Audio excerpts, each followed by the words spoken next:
দেশের ১২টি অঞ্চলের উপর দিয়ে দুপুরের মধ্যে সর্বোচ্চ ৬০ কিলোমিটার বেগে ঝড়ো হাওয়া সহ বৃষ্টি বা বজ্রবৃষ্টির সম্ভাবনা রয়েছে বলে জানিয়েছে আবহাওয়া অধিদপ্তর। একই সঙ্গে সংশ্লিষ্ট এলাকার নদীবন্দরগুলোকে ১ নম্বর সতর্ক সংকেত দেখাতে বলা হয়েছে।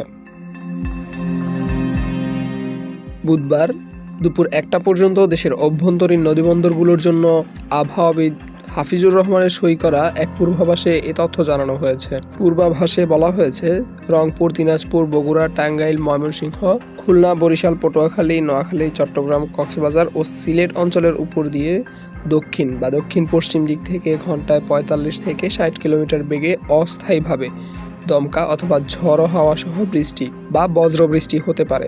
এসব এলাকার নদীবন্দরগুলোকে ১ নম্বর সতর্ক সংকেত দেখাতে বলা হয়েছে।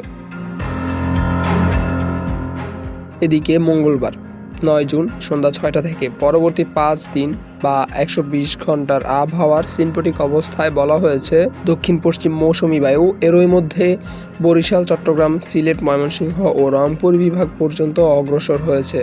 আগামী ২ থেকে ৩ দিনের মধ্যে এটি বাংলাদেশের বাকি অংশেও বিস্তার লাভ করার অনুকূল অবস্থায় রয়েছে।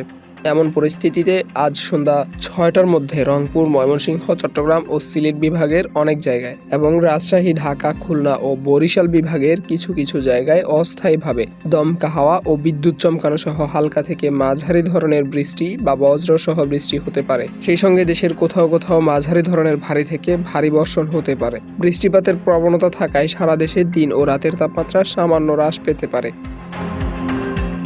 Abdullah Al Mamun, news desk, public Tribune.